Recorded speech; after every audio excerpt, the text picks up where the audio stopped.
Tapi sekarang saya sudah mengambil pilihan hidup yaitu untuk fokus di politik.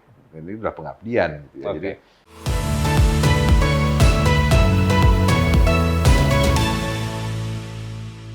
Nah, ini buat Gfriend juga semuanya Pak, ini penasaran nih Pak. Kenapa kok dari sana kan bukannya udah enak Pak? Biasanya kalau misalkan emang prestasi bagus di US itu pasti untuk mendapatkan pekerjaan sana juga gampang banget. Kenapa harus pindah ke Indonesia lagi, balik lagi ke ya Indonesia? memang panggilan aja kali ya. Waktu itu saya sempat juga udah ngelamar sana sini, udah ngelihat Oke. kayaknya cocok nih gini-gini. Cuman ya waktu itu saya pas selesai magang kan, Oke. saya balik ke Indonesia, terus kampanye ayah saya Pak Agung, terus saya bantuin kampanye. Terus saya sempat terus lagi ngobrol sama temen, dia bilang katanya, gue lagi mau buat airline nih. Terus ya lo mau bantuin nggak gini. Terus saya coba lihat, pelajari konsepnya, saya lihat wah ini kayaknya menarik bisnisnya. Gitu. Ya udah akhirnya saya putuskan saya kembali, ya, terus udah langsung masuk ke airline. Ya. Kita jalanin airline-nya cuma nuspet lumayan ya, tapi habis itu bubar. Bubar. Nah, ini mungkin juga buat pengalaman dari teman-teman Gfriend juga nih Pak, untuk bisa membangun mental yang kuat nih. Karena kan kita membuat sebuah usaha itu kan pasti ada yang namanya jatuh, Ya. bangkit gitu. Itu untuk bisa tetap bertahan dan tetap berusaha itu gimana sih Pak? Ya yang pasti harus ulet, fokus, dan bertanggung jawab ya. Jadi di dalam semua usaha yang kita bangun ya kalau memang kita itu fokus, ulet, dan juga sungguh-sungguh, itu pasti akan bisa berkembang. Pasti bisa berkembang. Kalau misalkan Bapak suruh milih antara mengembangkan usaha atau mengayomin masyarakat, gimana Pak? Ya dulu saya sempat mengembangkan usaha macam-macam, mulai dari airline, terus sempat consulting company juga, terus juga mining, trading. Tapi sekarang saya sudah mengambil pilihan hidup yaitu untuk fokus di politik. Ini udah pengabdian gitu ya. Jadi udah nggak bisa setengah-setengah lagi, harus fokus. Apa sih yang membuat Bapak untuk bisa akhirnya benar-benar fokus untuk mengabdi pada masyarakat gitu? Karena kan kita ngurusin satu orang aja pusing Pak, gitu kan. Apalagi tuh ngurusin orang banyak yang mempunyai beda-beda pendapat seperti itu. Ya, namanya di era demokrasi, perbedaan pendapat itu udah nggak bisa dipungkiri ya. Pasti akan ada selalu. Nah, sekarang ini bagaimana, yang penting itu bagaimana kita menempatkan posisi kita, apalagi kita sebagai wakil rakyat, untuk benar-benar menjalankan fungsi kita, menyerap aspirasi masyarakat, dan juga bagaimana kita ini bisa memperjuangkan aspirasinya. Dari beberapa wilayah yang Bapak pegang, mana sih Pak yang target yang belum Bapak dapetin di situ, yang belum dicapai Pak planningnya? Maksudnya wilayah ini apa? Wilayah kerja apa wilayah kerja Bapak? Ya ada banyak hal sih. Ya kita ini di DPR masih banyak hal yang perlu kita kembangkan, perlu kita perbaiki ke depannya. Contohnya nih untuk modernisasi alutsista kita masih sangat jauh kondisi kebutuhan dengan kondisi real, ya, dibandingkan dengan ancaman, itu masih banyak gap. Ya. Tapi kembalinya lagi sih ujung-ujungnya masalah kemampuan ekonomi juga kan. Karena ya katakan kita mau melakukan pembelian pesawat dalam jumlah banyak, ya membelinya saja sudah habis puluhan triliun. Ya, puluhan triliun. Itu baru belinya, terus belum perawatannya, pelatihannya, penggunaan senjatanya. Berarti emang masih membutuhkan banyak banget ya Pak. Kira-kira berapa Pak target yang bakal Bapak bisa capai nih untuk sampai periode terakhir ini Pak? Target itu kan bukan target saya pribadi. Target itu kan target yang pemerintah tetapkan dan disepakati oleh DPR. Gitu ya. Jadi ya kalau dibilang target, saya usahakan semaksimal mungkin lah. Dengan maraknya isu-isu yang berbau radikal nih Pak, penggeseran budaya yang menghilangkan akar dari identitas bangsa. Kalau menurut dari Pak Dev gimana nih Pak? Ya gini, kalau isu radikalisme ini selalu berjalan. Ya.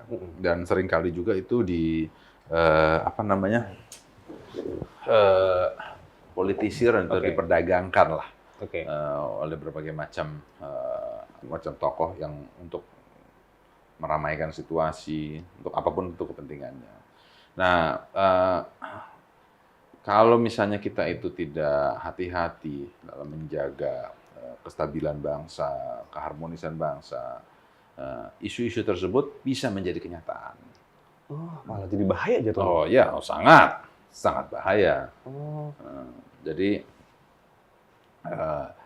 maka itu pemerintah dan DPR kita buat 4 pilar, terus lalu pemerintah juga ada buat sosialisasi berbagai macam, juga ada lembaga penegakan hukum, penegakan keamanan, dan juga pendekatan pemerintah kepada mereka yang sudah terekspos terhadap radikalisasi itu, ya pendekatan itu harus pendekatan pembersihan pemikirannya itu, penyadaran kembali. Kalau hanya pendekatannya secara militeristik, pendekatannya hanya secara kekerasan, itu ya tidak akan menyelesaikan apa-apa, hanya memperburuk dan memperdalam luka tersebut. Nah, ini pengaruh yang paling besar buat isu-isu itu apa sebenarnya, Pak? Pengaruh, dari segi mana sih sebenarnya? Karena kan jadi makin banyak berbagai isu. Macam faktor ya. Kalau dulu itu pasti karena masalah keputusasaan. Tidak ada harapan. Diakibatkan karena kemampuan ekonomi yang sangat amat melarat. Nah, sekarang ini justru banyak ya, kayak misalnya di Syria, di Afghanistan atau di Irak, itu mereka yang bertempur, kombatannya itu justru dari keluarga berada atau kecukupan. Ada juga malah dari keluarga kaya. Serius? Iya, jadi karena mereka itu terekspos, mereka meyakini, karena memang dasarnya hidup jiwanya kosong, karena mereka mungkin hidup berfoya-foya segala macam, tidak memiliki identitas yang kuat, kecintaan terhadap negara. Lalu begitu mereka terekspos terhadap dunia yang mereka yakini bahwa ini adalah jalan menuju keselamatan, nah, akhirnya mereka melakukan hal-hal tersebut. Nah, dan inilah makanya yang selalu pemerintah itu saring dan pemerintah itu cari siapa-siapa saja mereka itu, siapa-siapa yang menyebarkannya. Karena kebanyakan penyebarannya pun juga melalui online. Ada dari grup Telegram, terus juga ada dari media sosial. Karena itu diawali karena keputusasaan, tidak ada harapan, mungkin juga karena ekonomi yang melarat, atau juga dari kekosongan jiwa. Berarti itu bisa dari pengaruh karena kurangnya lowongan pekerjaan, Pak? Bisa jadi kayak gitu? Bisa juga. Tapi yang lebih utama itu karena tidak memiliki identitas dan ideologi akan negaranya sendiri. Sehingga dapat dengan mudah terhasut untuk masuk ke perbuatan-perbuatan yang salah tersebut. Ya, itu yang jadi bumerang malah. Nah, untuk menyikapi dari DPR dan pemerintah, itu apa Pak? Untuk bisa mengurangi hal-hal seperti itu?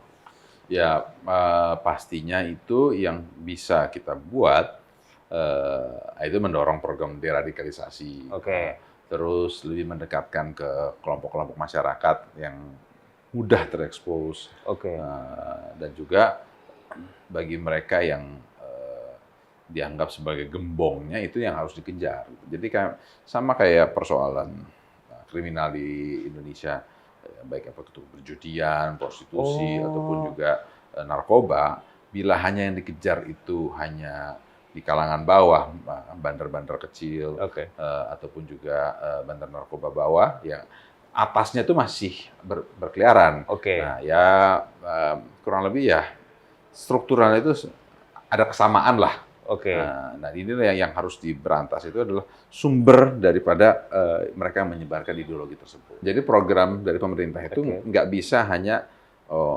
menyelesaikannya di satu sisi, harus berkesinambungan, harus multisektoral.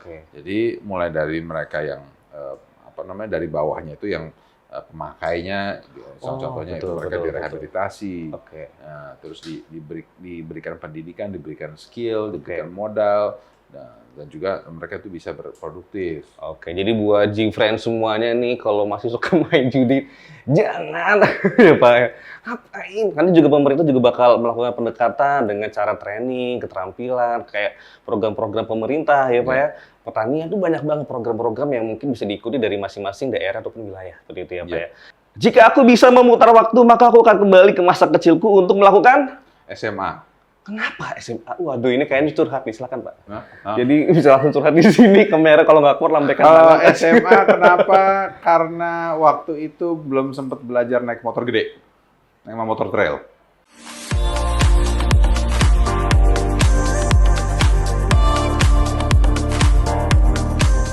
Ikuti program Camera, catatan Menko Airlangga.